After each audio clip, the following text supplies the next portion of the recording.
நேயர்களே, நாம் இதுக்கு முன்னாடி வெளியிட்ட காணொளியில் சர்வதேச சில விஷயங்கள் பேசினாலும் யாருக்கும் புலப்படாத ஒரு விவகாரத்தை தற்போது நாம் பேச போகிறோம். இஸ்ரேல் பற்றி எரிகிறதன் பின்னணி தகவல்கள் என்ன?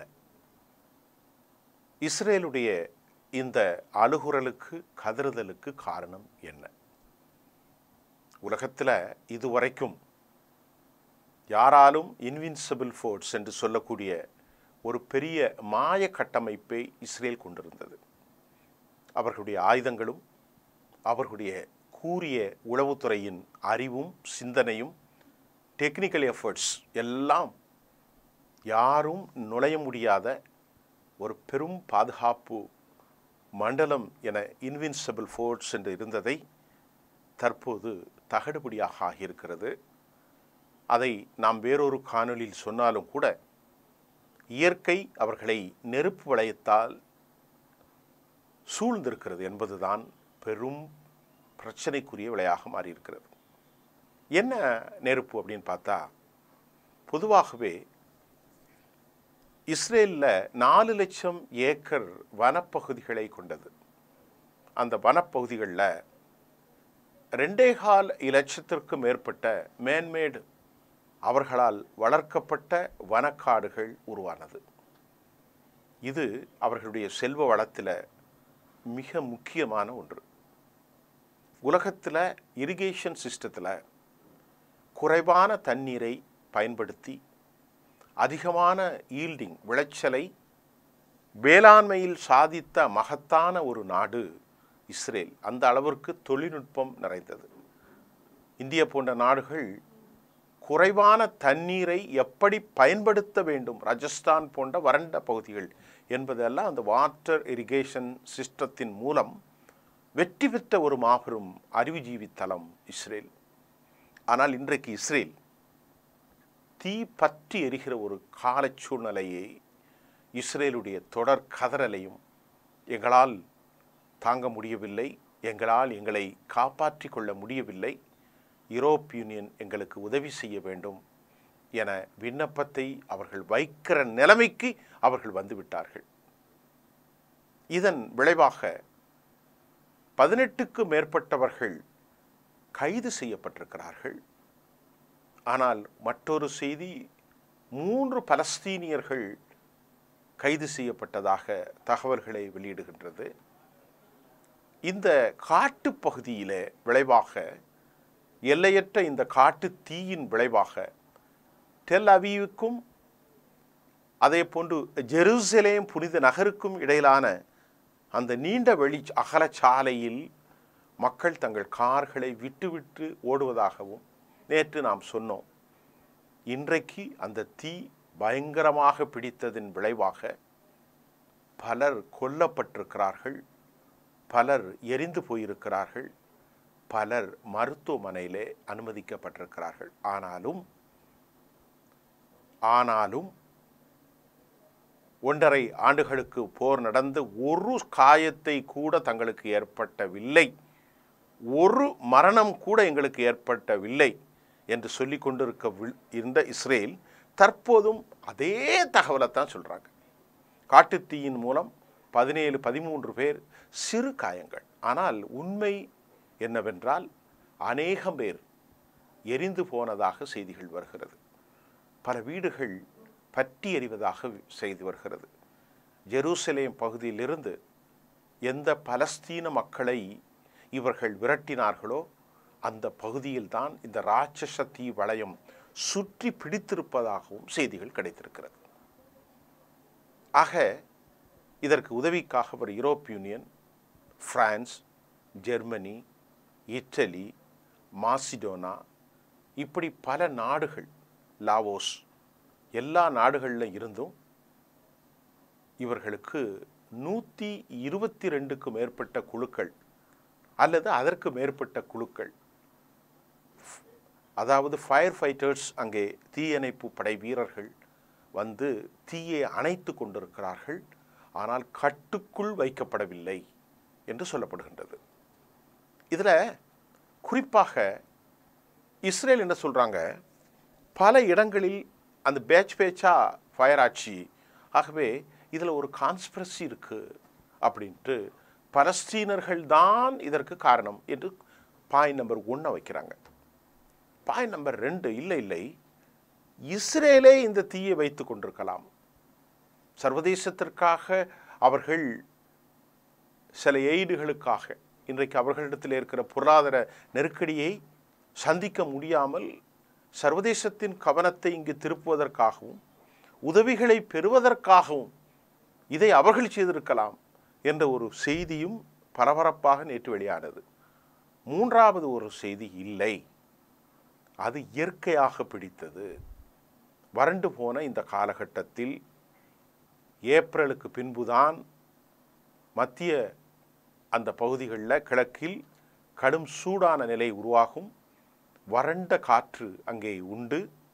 70 கிலோமீட்டர் வேகத்தில் அடிப்பதை தடுத்து நிறுத்த முடியாமல், எப்படி அமெரிக்காவில் ஒரு தீ லாஸ் ஏஞ்சல்ஸில் பற்ற எரிந்ததோ அதுபோன்ற ஒரு நிலை இங்கே உருவாகி இருக்கிறதை கட்டுப்படுத்த முடியாது என்றும் செய்திகள் வருகிறது. ஆனால் இதில் 2-3 குற்றச்சாட்டில் 2வது குற்றச்சாட்டில் உண்மை இருக்க எந்த காலத்திலும் வாய்ப்பில்லை என்றே நான் நம்புகிறேன். தன் நாட்டிற்கு எவனும் துரோகம் செய்ய மாட்டான். இதை பற்ற வைத்து ஒரு பக்கம் ஹமாஸுடன் போர், மற்றொரு பக்கம் தினமும் பல பேரை இழந்து கொண்டிருக்கிற ஹவுதிகளின் தாக்குதல், 3வது பக்கம் சிரியாவில் பஃபர் ஜோனை போற்று ட்ரூஸ் மக்களுக்காக வேறொரு நிலையை உருவாக்கி அங்கே ஹெச்டிஸோடு போர், 4வதாக ஈரானின் அடுத்த கட்ட தாக்குதல் தயார், 5வதாக உணவு பஞ்சத்தை ஏற்படுத்திய போதும் அவர்களை அறியாமல் வறுமை நோக்கி சென்று கொண்டிருக்கக்கூடிய அந்த நாட்டினுடைய பொருளாதார கட்டமைப்பு. இவ்வளவும் இருக்குது அந்த நாட்டில். இஸ்ரேலில் இவ்வளவும் இருக்குது. தோழர்களே, 2023 நடைபெற்ற போர் ஆரம்ப கட்டத்தில் ஹமாஸ் கடுமையான தாக்குதலை இவர்கள் நடத்தி மக்களை கொலை செய்து கொண்டிருந்தார்கள். ஒரு இன அழிப்பு, ஜெனசைட். நான் சொல்லவில்லை, அன்டோனியோ குச்சோவ் போன்ற மாபெரும் தலைவர்களே சொன்னார்கள். அப்படி ஒரு சூழல் நடந்து கொண்டிருக்க போது இடைநிலையிலே தான் ஹவுதிகள் சொன்னார்கள், எங்களுடைய சகோதரத்தை நீங்கள் பட்டினி போடுகிறீர்களா, வறுமையில் நான் ஒன்றை கொண்டு வருவதற்கு உனது என்னமோ சொன்ன மாதிரி எரியறதை பிடுங்குற கதையா, உனக்கு வருமானம் வருகிற வழியை நான் அடைத்திருவேன் சொல்லி ரெட்சியில் அடிக்க ஆரம்பித்து $1 ட்ரில்லியனுக்கு மேல் அவர்களுக்கான வியாபார சந்தை கதவடைப்பு செய்யப்பட்டது. நல்லா கவனிங்க. இது பல மாதத்துக்கு முன்னாடி, இது பழைய கணக்கு தான், இப்போ உள்ள கணக்கு எனக்கு தெரியல, நான் பார்க்கலன்னு வைங்களேன். $1 ட்ரில்லியனுக்கு மேல். இது அமெரிக்காவுக்கும் தாக்கத்தை ஏற்படுத்தியது. இது யூகேக்கு பெரிய தாக்கத்தை ஏற்படுத்தின விளைவாக அமெரிக்காவினுடைய சந்தை பொருட்கள் ஒன்றும் வர முடியாமல் தினமும் 2 மில்லியன் அமெரிக்காவுக்கு செலவாகிறது. இதுவரை கிட்டத்தட்ட 20,000 கோடி ரூபாய் அளவிற்கு அதிகபட்சமாக ஆப்பிரிக்காவை சுற்றி வருவதற்கான செலவீட்டில் பெரும் ட்ரேட் வர்த்தகம் பாதிக்கப்பட்டதாக செய்திகள் வந்திருக்கிறது. அமெரிக்கா என்ன செய்கிறார்கள்? அமெரிக்கா என்ன செய்ய முடியும்? ஆயுதத்தை கொடுக்கிறார்கள். ஆயுதத்தை வைத்து மக்கள் எப்படி சாப்பிட முடியும்? விளைவு, வடக்கு இஸ்ரேலில் ஏராள மக்கள் டிஸ்பிளேஸ் ஆயிட்டாங்க. நல்லா கவனிங்க. ரிசர்வ் ஆர்மி ஆரம்பத்தில் சொகுசாக போருக்கு வந்தார்கள், ஹமாஸ் தானே அடிச்சுட்டு போயிடலான்னு.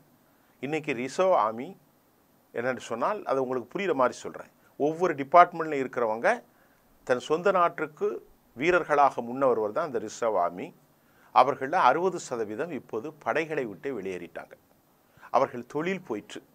60,000 யூனிட் மேனுஃபேக்சரிங் ஷட் டவுன் இழுத்து போடப்பட்டிருக்கிறது. 25 பில்லியன் அமெரிக்க டாலர்களை ஒதுக்கியிருந்த இராணுவத்துறைக்கு ஆட்கள் பற்றாக்குறையின் காரணமாக ரஃபாவில் ஓடி வருகிற நிலைக்கு அவர்கள் தள்ளப்பட்டு விட்டார்கள்.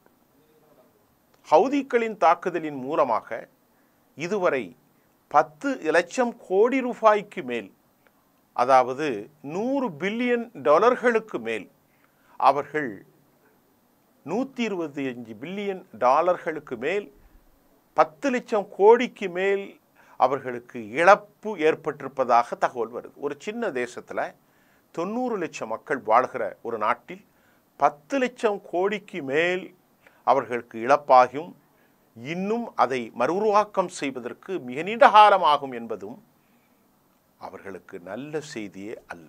இதற்கிடையில தான் அந்த காட்டுத்தீ பரவுது. காட்டுத்தீயை கண்ட்ரோல் பண்ணுறதுக்கு எல்லாத்தையும் பண்ணுறாங்க. அமோனியாவை வைத்து அவர்கள் சல்ஃபர் என்னெல்லாமோ செஞ்சு பார்க்குறாங்க.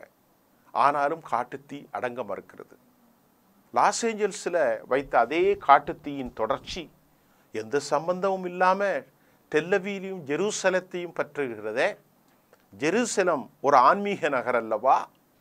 அந்த நகரத்திலிருந்து மக்கள் வெளியேறுகிறார்களே என்ற பார்வைக்கு ஒரு அதிர்ச்சி விடக்கூடிய ஒரு செய்தி வந்திருக்கிறது.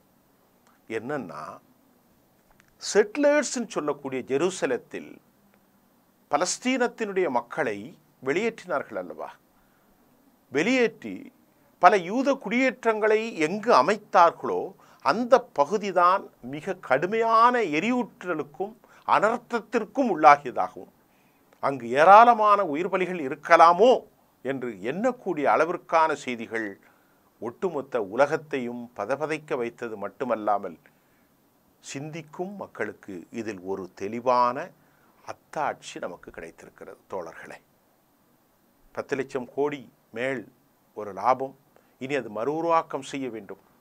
அங்கிருந்த மக்கள் வேலைக்கு யாரும் இல்லை.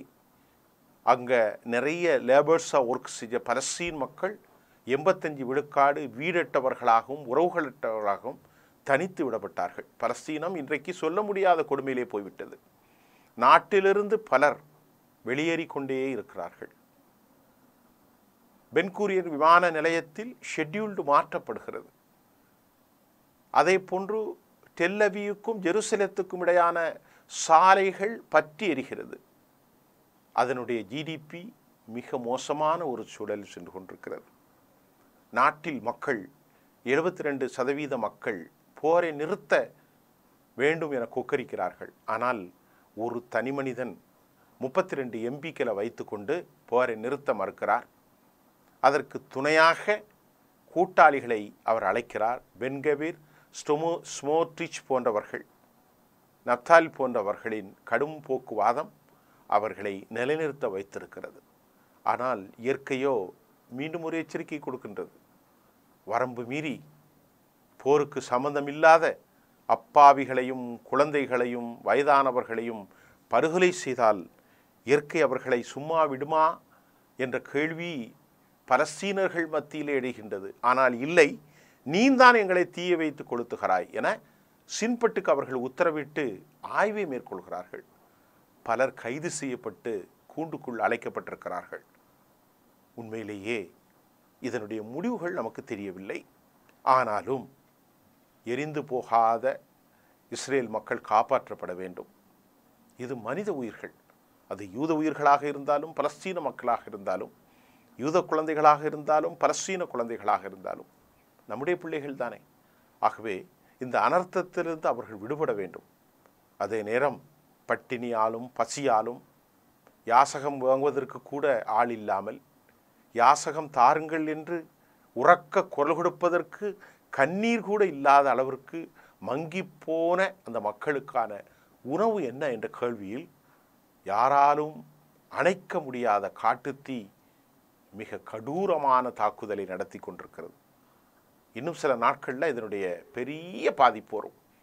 4 லட்சம் ஏக்கரில் 20,000த்திற்கும் மேற்பட்ட ஏக்கர்கள் பற்றி எரிகிறதாகவும், 5000 ஏக்கர் என்று சொன்னோம், இப்போ 20,000த்திற்கும் மேற்பட்ட ஏக்கர்கள் பற்றி எரிவதாகவும், விலை மதிப்பட்ட ஆலிவ் மரங்கள், ஓக் மற்றும் அந்த பகுதியில் உள்ள பலவித பழத்தோட்டங்கள் எரிந்து நாசமாகியதும், பலாயிரக்கணக்கான மக்கள் டிஸ்பிளேஸ் ஆகியிருக்கிறார்கள். நூற்றுக்கணக்கானவர்கள் விரண்டு ஓடுகிறார்கள். ஆனால் மரணத்தை, காயத்தை, உண்மை நிலையை உலகத்திற்கு சொல்ல மறுக்கிறது. என்ன நடக்கிறதுன்னு பொறுத்திருந்து பார்ப்போம். நன்றி.